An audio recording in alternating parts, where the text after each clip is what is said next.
شفاء صدور فاض وعطر كل لسان. جو 3 علاج آپ صلی اللہ علیہ وسلم نے پسند فرمایا نا، اس میں ایک ہے شہد، دوسرا کست، اور تیسرا ہجامہ. ہجامہ بھی جس طرح کست ڈیٹاکس کرتی ہے، اسی طرح ہجامہ بھی باڈی کو ڈیٹاکس کرتا ہے. جیسے کوئی بھی مشین آپ لیتے ہیں، کوئی بھی چیز ہے، فرنیچر ہے، مشین ہے، ہر چیز کے اوپر آہستہ آہستہ ڈسٹ آنے لگتی ہے، کچرا آنے لگتا ہے، اس میں کچھ نہ کچھ گندگی آنے لگتی ہے، اس کی مینٹیننس کی ضرورت ہوتی ہے. گھر بھی ہو، کوئی چیز ہو تو اس میں گندگی آتی ہے نا، اس کی صفائی کی ضرورت پڑتی ہے نا. اسی طرح ہمارے جسم کو بھی صفائی کی ضرورت ہوتی ہے. جب ہم 20 30 40 سال کے بھی ہو گئے اور ہم نے اپنے جسم کی اندرونی صفائی نہیں کی، نہ باڈی کی ٹیوننگ کرائی ہے، نہ اس کی صفائی ستھرائی کرائی ہے، تو وہ کتنے عرصہ چلے گی؟ اس کی لائف کم ہوگی نا. پھر جن گاڑیوں کی دھلائی ہوتی رہتی ہے، صفائی ہوتی رہتی ہے، وہ زیادہ پرفیکٹ طریقے سے چلتی ہیں، وہ ایندھن بھی کم لیتی ہیں، وہ چلتی بھی فاسٹ ہیں، وہ زیادہ اچھا، یعنی زیادہ دیر تک ٹھیک حالت میں رہتی ہیں. لیکن جن گاڑیوں کی صفائی ستھرائی نہیں ہوتی، بہت جلدی ختم ہو جاتی ہیں. جگہ جگہ ان کے مٹی جم کے زنگ لگ جاتا ہے اور ان کی پالش بھی خراب ہو جاتی ہے، ان کی اندر سے فنکشن خراب ہوتا ہے، وہ جلدی ایکسپائر ہو جاتی ہیں. تو اسی طرح انسان کا حال ہے. اگر ہم اس کی ٹیوننگ کراتے رہیں، ہم اگر اس کی ڈیٹاکسیفیکیشن کراتے رہیں ہجامہ کے ذریعے، تو ہمارا جسم بالکل فریش رہے، جیسا کہ ٹین ایج میں سیٹ رہتا ہے انسان کا جسم. اب چونکہ ہم لیک آف ایکسرسائز، اب اگر ہم بیٹھے ہیں صوفوں پہ تو ہم کئی گھنٹے بیٹھے رہتے ہیں، اور اگر ہم کوئی کام کرنے لگ، آفس میں بھی جیسے بیٹھے ہوئے کتنی دیر تک بیٹھنا پڑتا ہے، تاکہ ہمارے کمر میں تکلیف شروع ہو جاتی ہے، درد میں، لوور بیک میں پین شروع ہو جاتا ہے، کیونکہ اتنا لمبا عرصہ مسلسل بیٹھنا، اور یعنی اکثر بیٹھنا فائدہ مند نہیں بلکہ نقصان دہ ہے. ہمارا جسم تبھی صحت مند رہ سکتا ہے جب کہ ہم اس کو ہلاتے جلاتے رہیں. جب ہم مسل استعمال کرتے ہیں نا، یوز کرتے ہیں مسلز کو، اس کو کام کاج کرتے ہیں، پسینہ آتا ہے، جسم استعمال ہوتا ہے، تو وہ جسم صحت مند رہتا ہے. جو جسم آرام سے پڑا رہے وہ ڈل ہو جاتا ہے، ڈھیلا ہو جاتا ہے، جلدی بوڑھا ہو جاتا ہے انسان. اگر آپ چاہتے ہیں کہ آپ ہمیشہ جوان رہیں تو کوشش کریں اپنے جسم کو مصروف رکھیں، اس حرکت کرتے رہیں. اگر آپ کہ مجبوری ہے اور آپ زیادہ حرکت نہیں کر سکتے، بعض اوقات وقت سے پہلے ہی بوڑھے ہو چکے ہوتے ہیں، ڈھیلے ہو جاتے ہیں، اب ان سے کام نہیں ہوتا، تو ایسے لوگوں کے لیے ہجامہ بہت کارآمد ہے. یہ اصل میں پہلے زمانے میں جب ہجامہ کیا بھی جاتا تھا تو عام طور پہ ینگ لوگ نہیں کرایا کرتے تھے، بوڑھے بوڑھے لوگ کراتے تھے جن کو دردیں ہوا کرتی تھیں، کسی کو سر میں درد، کسی کو جسم میں، کسی کو کمر میں، کسی کو اور گھٹنوں میں، تو وہ لوگ کرایا کرتے تھے. لیکن اب چونکہ اسکول کے پڑھنے والے بچے ہی 8-8 10 گھنٹے بیٹھنا پڑتا ہے ان کو، پہلے اسکول میں 6 گھنٹے بیٹھتے ہیں، پھر گھر آ کے ہوم ورک کرنے کے لیے ان کو بیٹھنا پڑتا ہے، تو ان کو بھی کھیلنے کودنے کا ٹائم نہیں ملتا، تو ان میں بھی کئی پرابلمز آنے لگتے ہیں. تو ایسے میں ہجامہ آپ کے باڈی کی سرکولیشن کرا دیتا ہے. اور ہجامہ کا بیسک مقصد کیا ہے؟ ڈیٹاکس کرنا، یعنی گندے مادے جسم سے باہر پھینکنا. وہ گندے مادے جب جسم سے باہر پھینکتے ہیں، بلڈ سرکولیشن امپروو ہوتی ہے، خون تیزی سے گردش کرتا ہے، وہ سارے کے سارے جسم کی واشنگ ہو جاتی ہے، صفائی ہو جاتی ہے. کہیں درد ہے، سر میں درد، مائیگرین، یا یہ جیسے گدی میں درد ہے، شولڈر پین، فروزن شولڈر، بازو کا درد، یا کارپل ٹرنر سنڈروم ہے، یا شیٹیکا ہے، بیک ایک ہے، مہرے سیدھے نہیں ہیں، مہرے ایک دوسرے میں یعنی پنچ ہو رہے ہیں، لوور بیک پین، شیٹیکا، ٹانگوں کا درد، ویریکوز وینز، اور یہ جو ایڑی کا درد یہ ہوتا ہے نا، ہیل پین ہو جاتا ہے، گھٹنوں کا درد، ان سب کے لیے ہجامہ بہت ہی اچھی چیز ہے، بہت عمدہ چیز ہے. ہیڈ ایک اور مائیگرین کے لیے تو آپ صلی اللہ علیہ وسلم نے خود بھی کرایا. آپ دیکھیں جب رسول اللہ صلی اللہ علیہ وسلم کو زہر دینے کی کوشش کی گئی تو آپ نے سب سے پہلے فوری طور پر ہجامہ کرا لیا. آپ نے بھی کھایا نہیں تھا، منہ میں رکھا، مگر آپ نے فرمایا مجھے اس کا اثر ابھی بھی جسم میں محسوس ہوتا ہے. تو آپ نے فوری طور پر اپنے کندھوں کے پیچھے اور ہجامہ کرایا تاکہ جو رگیں دل کو جا رہی ہیں ان کی صفائی ہو جائے، وہیں سے ان کے زہریلے اثرات جو ہیں وہ ہجامہ کے ذریعے دور ہو جائیں. اسی طرح آپ صلی اللہ علیہ وسلم دھوپ میں جیسے مکہ سے مدینہ کا جو سفر تھا، کبھی آپ غور کریں تو رستے میں کوئی درخت نظر نہیں آتے، بالکل بیابان ہے، کہیں ریت اور کہیں پتھر. تو اس پہ چل کر آپ صلی اللہ علیہ وسلم مکہ سے مدینہ پہنچے. تو ظاہر سر میں درد تو ہو سکتا ہے نا، یا مدینہ سے پھر مکہ گئے حج کرنے کے لیے یا عمرہ کرنے کے لیے، تو اس وقت جہاز یا گاڑیاں تو نہیں ہوتی تھی، یا اونٹ ہوتے تھے اور یا پھر اپنے پیر ہوتی تھی، انہی پہ سفر کیا جاتا تھا. تو کئی کئی دن لگ جایا کرتے تھے اس میں، تپتی دھوپ سے جب سارا دن سفر کرنا ہوتا تھا تو آف کورس کے سر میں درد ہوتا ہوگا. تو پھر آپ ہجامہ کرا کے ہی اس سے سکون پاتے تھے. سر درد کے لیے بھی بڑا افیکٹو ہے، میموری کو امپروو کرانے کے لیے، فالج سے بچنے کے لیے، بالوں کی گروتھ اچھی کرنے کے لیے، ہیئر فال سے بچنے کے لیے، اور اس کے علاوہ جیسے آئی سائٹ اور کانوں کا پرابلم یا دانتوں کے پرابلمز، یا اس ایریا میں کہیں بھی کوئی جیسے گلا خراب انفیکشن، اس کے ساتھ سر میں درد، تو ان سب بیماریوں میں سر کا ہجامہ بہت افیکٹو ہے. پیرالائز پیشنٹس کے لیے یا جن لوگوں کو مرگی کا مرض ہو ان کے لیے بھی سر میں ہجامہ کرانا بہت اچھا رہتا ہے. مرگی کا مرض جڑ سے ختم ہو جاتا ہے، بالکل ہمیشہ کے لیے ختم ہو جاتا ہے، کسی دوا کی بھی ضرورت نہیں رہتی. اس کے علاوہ کسی بھی بیماری کے لیے آپ ہجامہ کرا سکتے ہیں. یہ تو میں نے آپ کو سیدھا جیسے مثلا وقت سے پہلے آپ کی جو ہے فیس لفٹنگ شروع ہو گئی ہے اور جھریاں پڑنے لگ گئیں، ڈسکلریشن، رنکلز، چھائیاں، داغ دھبے، یا کہیں کہیں کالا رنگ ہو جانا یا بہت جلدی جھریاں پڑنے لگنا، اس کے لیے بھی فیس پہ ہی ہجامہ ہو جاتا ہے. ہاں، پمپلز، ایکنی وغیرہ، اس کے لیے ڈائریکٹ یہاں سے ساری پاس اٹھا لیتے ہیں، ہفتے میں انسان ٹھیک ہو جاتا ہے. اب کتنی ایسی بچیاں آتی ہیں جی شادی ہونے والی ہے اور دانے تو کسی طور پہ نہیں جا رہے، 3 مہینے سے اینٹی بایوٹک کھا رہے ہیں، 2 مہینے سے کھا رہے ہیں، 1 مہینے سے کھا رہے ہیں، لیکن چہرہ ہے تو صاف نہیں ہو کے دیتا. ہم ایک ایک کپ ادھر لگاتے ہیں، اور اگر کسی کے ماتھے میں ضرورت ہو تو ادھر لگاتے ہیں، یہ چین میں کسی کی ضرورت پڑتی ہے، ڈیپینڈ کرتا ہے کہاں ہے، تو ایک وہاں لگاتے ہیں، اور ہفتے کے بعد چہرہ بالکل نیٹ کلین ہوتا ہے، کوئی نشان بھی اس کا نہیں رہتا. سب لوگ پوچھتے ہیں جہاں سے درد تو نہیں ہوتا؟ اتنا ہی درد ہوتا ہے جتنا کہ آپ تھریڈنگ اگر کسی نے کرائی ہو، تھریڈنگ، تو اس سے اپر لپ تھریڈنگ ہے جیسے، اس سے کم پین ہوتا ہے. پھر لوگ یہ سوال کرتے ہیں کہ اس کے داغ تو نہیں، نشان تو نہیں رہ جاتے؟ تو اس کے نشان اگر خارش نہ کریں تو کوئی نشان بھی نہیں رہتا. جو لوگ سوتے میں یا جاگتے میں خارش کریں تو ان کا ہو سکتا ہے کسی جگہ کا کوئی نشان. آپ نے دیکھا نا زور سے ویسے بھی خارش کرنے ناخنوں کے بھی نشان رہ جاتے ہیں، لیکن اگر کٹ لگے ہوئے ہیں، کٹ سے مراد اتنا ہلکا اسکریچ ہوتا ہے کہ اس کے نشان رہتے نہیں. میکسیمم 1 ہفتہ لگتا ہے، وہ بالکل ہیل ہو چکے ہوتے ہیں، اس میں کچھ بھی نہیں، 3 دن میں ہیل ہو جاتے ہیں ویسے تو. لیکن یہ کہ چلیں آپ کچھ کی اسکن اگر بہت سینسٹیو بھی ہے تو 8 دن لگیں گے، وہ بالکل ہیل ہو جاتے ہیں. اور مہینے بعد تو کوئی کہہ بھی نہیں سکتا کہ یہاں ہجامہ ہوا ہے. ہاں، جن لوگوں کا کیلائٹس ہوتے ہیں، کیلائٹ کا پرابلم ہے، جسم کے اندر ایک گروتھ ہو کے نا اسکن سے باہر، ایسے جیسے لاوا ابلتا ہے نا زمین سے، اس طرح وہ ماس باہر کی طرف بہ جاتا ہے. تو ایسے جن کو کیلائٹ کا پرابلم ہو ان لوگوں کا ہجامہ ہم بہت سوچ سمجھ کے کرتے ہیں، کیونکہ ایسے لوگوں کو جہاں کہیں زخم ہو وہیں سے ان کا وہ مادہ باہر آ جاتا ہے، چربی سی باہر نکل آتی ہے. تو ایسے لوگوں کو سوچ سمجھ کے کرانا چاہیے، ادروائز کسی کے لیے بھی نقصان دہ نہیں.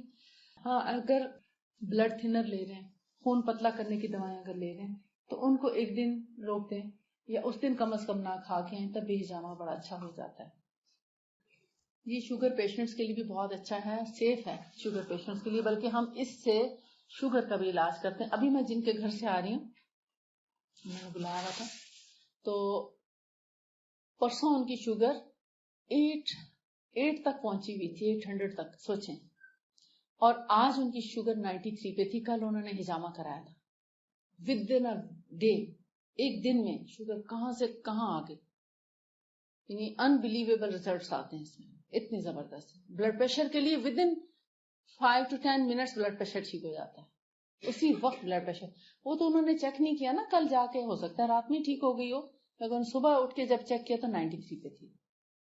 جی، اصل میں سویلنگ پہ اتنا زیادہ افیکٹ نہیں کرتا ہجامہ جتنا کہ ایک نارمل جسم پہ کرتا ہے. لیکن اس کا مطلب یہ نہیں ہے کہ سویلنگ اگر ہے تو کہیں بھی ہجامہ نہ کریں. سویلنگ تو کچھ پارٹس پہ ہوتی ہے نا، جیسے پاؤں میں ہو گئی، ٹانگوں میں یا ہاتھوں میں. تو ہجامہ تو موسٹلی ہم نے کمر پہ کرنا ہوتا ہے. اور بلڈ پریشر کا ہجامہ تو خیر پاؤں کے سائڈوں پر بھی ہوتا ہے، مگر یہ کہ باقی جسم میں سے اس کا کچھ تو افیکٹ ہوگا نا، یہ تو نہیں کہ کچھ بھی افیکٹ نہیں ہوگا. آپ پاؤں کا جہاں سویلنگ ہے وہاں نہ لگوائیں، لیکن جہاں سویلنگ نہیں وہاں تو لگوا لیں. کئی ایسے پیشنٹس آتے ہیں جسے گردوں میں بہت سویلنگ ہے، ہجامہ کراتے ہیں، ماشاءاللہ سویلنگ کے باوجود بھی کچھ نہ کچھ ضرور فائدہ دے جاتا ہے. پارکنسن بھی فالج کی ایک قسم ہے نا، اس میں ہجامہ بہت افیکٹو ہے. فالج کے پیشنٹس بالکل ٹھیک ہو جاتے ہیں. میرے پاس ایک ایسی پیشنٹ تھی جو تقریباً 15 ایئرس یا 15 سے زیادہ ہی عرصہ ہو گیا تھا ان کو پیرالائز ہوئے، حال مفلوج تھی. گجرات سے آتی تھی اور ان کے بیٹے ان کو اٹھا کے لاتے تھے، یعنی گاڑی پہ بٹھانا، پھر گاڑی سے کلینک لے کے آنا، تو اٹھا کے لے کے آنا. وہ ایک قدم کھڑی بھی نہیں ہو سکتی تھی، حالانکہ بہت ایج نہیں تھی، 40-50 کے درمیان ایج تھی. میں نے انہیں کہا تھا آپ کے 8 ہجامہ ہوں گے، 8 یعنی 8 ٹائمز ہوگا ہجامہ. تو وہ مستقل مزاجی سے ہر مہینے کرواتی رہی. کبھی کبھی اگر ان کے پاس ٹائم ہوتا تو مہینے سے پہلے بھی آ جاتی، مگر مہینے بعد کراتی نہیں. تو جس دن اس کا 8واں ہجامہ تھا وہ اپنے پاؤں پہ چل کے گاڑی میں بیٹھ کے گئی. اتنا افیکٹو ہے ماشاءاللہ. گرتے بالوں کے لیے ہم کتنے جتن کرتے ہیں، کتنی کوشش کرتے ہیں. اگرچہ اور بہت سے علاج ہیں گرتے بالوں کے لیے، لیکن سر کا ہجامہ اگر کرا لیں تو آپ کے بال نہ صرف یہ کہ گرنا رک جائیں گے، نئے گروتھ بھی بہت اچھی ہوگی، میموری بھی اس سے اچھی ہوگی، فالج کے خطرے بھی ٹل جاتے ہیں سر پہ ہجامہ کرانے سے آئندہ زندگی میں. اور اس کا ہجامہ یہ ہے، اس سے جادو کے اثرات، نظر کے اثرات اور جنات کے اثرات وغیرہ بھی اس سے دور ہو جاتے ہیں. کیونکہ اگر ایسے کوئی اثرات جسم میں پائے جائیں تو وہ بھی اس سے کست الہندی، کلونجی یعنی بلیک سیڈ آئل اور ہجامہ، یہ 3 چیزیں شیطانوں کے لیے بہت نقصان دہ ہیں. یعنی اس سے شیاطین بھی چلے جاتے ہیں. ایون جسم جو لوگ کست الہندی پیتے ہیں اس جسم میں بھی شیطان کا ٹھہرنا مشکل ہو جاتا ہے. بالکل صحیح بات آپ نے بہت اچھا کی. اکثر یہ مجھ سے یہ نا یہ پوائنٹ مس ہو جاتا ہے بتانے کا، اور مجھے کئی دفعہ لوگ کہتے بھی آپ نے اس پر نہیں بات کی. اور سچ بات ہے کہ بعض چیزیں ایسی ہوتی ہیں نا ذہن سے اتر جاتی ہیں. کیونکہ بعض اوقات ایسا ہوتا ہے جس چیز میں انسان خود کلیئر ہوتا ہے نا، یعنی کیا کہنا چاہیے کہ مطمئن ہوتا ہے، تو وہ بات کبھی ذہن میں نہیں بھی آتی کہ کون غلط کر رہا ہے یا کوئی کیسے کر رہا ہے. ایکچولی میں تو یہ سمجھتی ہوں کہ یہ ایک ہمارا دینی فریضہ بھی ہے کہ ہم اس کو ریلیجسلی اس کی ایک یعنی جیسے کسی چیز کی تعظیم ہوتی ہے نا، تقدیس ہے، یا اس کی ایک اس کو اچھے لفظوں سے یاد کرنا چاہیے یا اچھے تعظیم سے نام بھی لینا چاہیے، کیونکہ یہ ہمارے نبی صلی اللہ علیہ وآلہ وسلم کا طریقہ علاج، اور آپ نے اس کو پسند فرمایا. آپ نے فرمایا تم جتنے بھی علاج کراتے ہو ان میں سب سے اچھا جو علاج ہے وہ ہجامہ ہے. ایک جگہ فرمایا شہد، کست اور ہجامہ، ایک جگہ فرمایا شہد، ہجامہ اور کوٹری.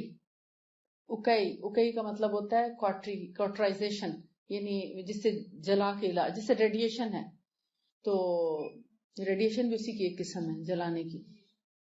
لیکن میں اس کو پسند نہیں کرتا، یعنی اس کو آخری طریقہ علاج کے طور پر جہاں انسان کی جان کو خطرہ ہے، مثلا کوئی ایسی چیز جیسے ایک صحابی کے نا بازو پہ لگا تیر اور ایک دم سے خون اتنا بہنے لگ گیا کہ ان کے مرنے کا خطرہ پیدا ہو گیا، تو آپ نے اس وقت اجازت دی، آپ نے کہا لاؤ اس کو یعنی کوٹرائزیشن کرو، جلا دو اس جگہ کو تاکہ خون رک جائے.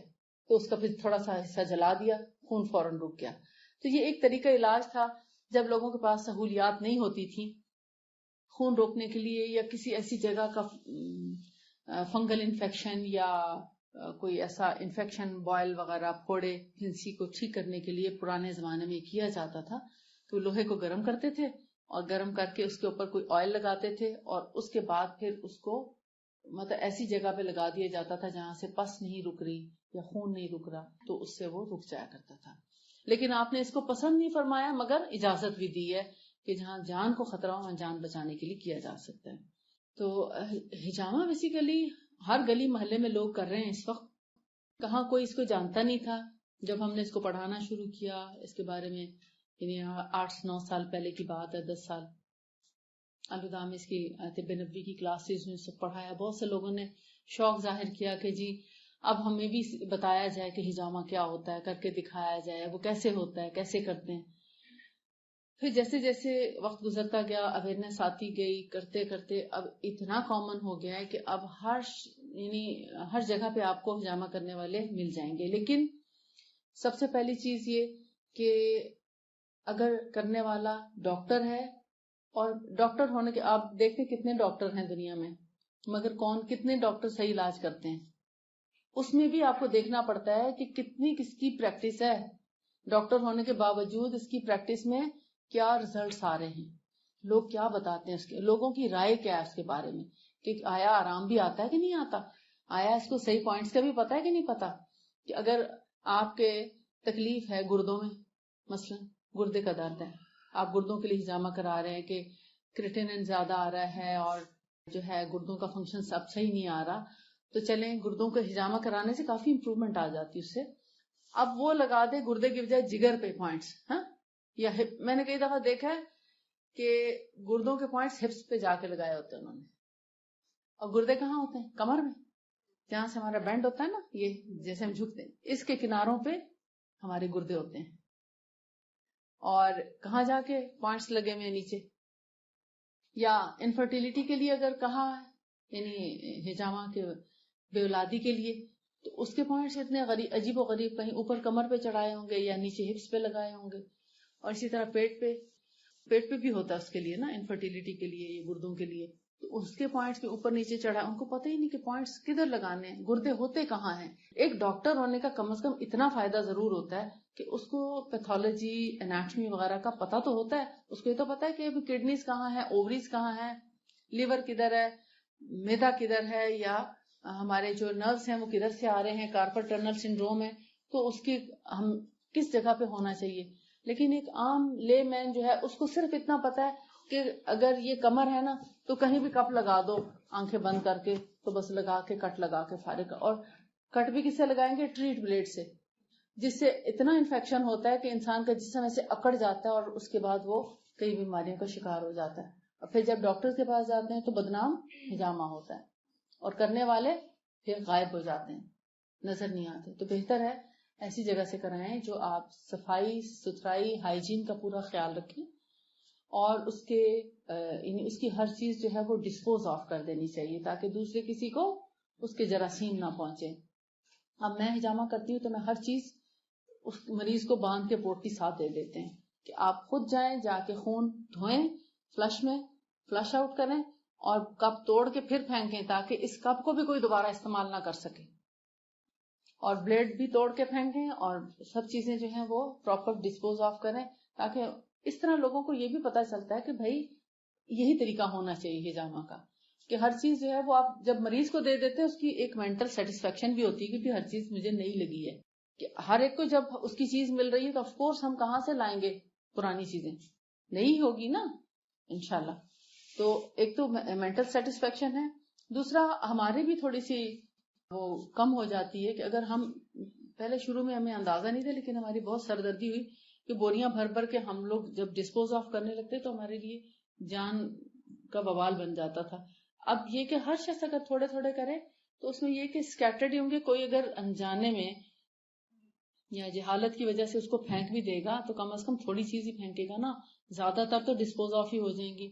اب آپ دیکھیں جو لوگ کپس لے جاتے ہیں اور یوں کوڑے میں پھینک دیتے ہیں اپنی سہولت کی خاطر، کئی ایسے غریب جو آپ دیکھتے ہیں کوڑا کھول کھول کے، اور اس کو اب پتہ نہیں کسی غریب کا بچہ اسی میں پانی پی رہا ہو.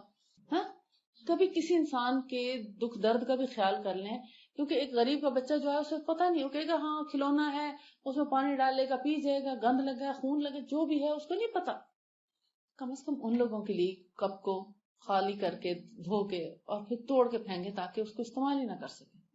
جی ہاں، مٹی میں دبا دے تبھی، کیونکہ ہماری جتنی ہماری جسم کی چیزیں اترتی ہیں نا، اگر آپ اس کو مٹی میں دبا دیں تو سیف، بسم اللہ پڑھ کے اس کو بند کر دیں. لیکن پھر اس کو تھیلی سے نکال دیں، وہ مٹی اس کو جلدی کھا جائے گی، تھیلی میں بہت دیر لگے گی ختم ہونے میں. ہاں پھر بے شک نہ کریں، مگر اس کو توڑ کے اور یعنی اس طریقے سے کریں کہ وہ اور اس کو الٹ دیں پھر تھیلی کو. جی ہاں، وہ اچھی بات ہے کہ بھی آپ کو کسی بھی ایسا کوئی حکم تو نہیں ملتا، یعنی 2 نفل پڑھنے کا یا اس کا، وہ آپ کی پروٹیکشن کے لیے کہا جاتا ہے یا یکسوئی کے لیے کہا جاتا ہے. النور شفاء صدور فاض وعطر كل لسان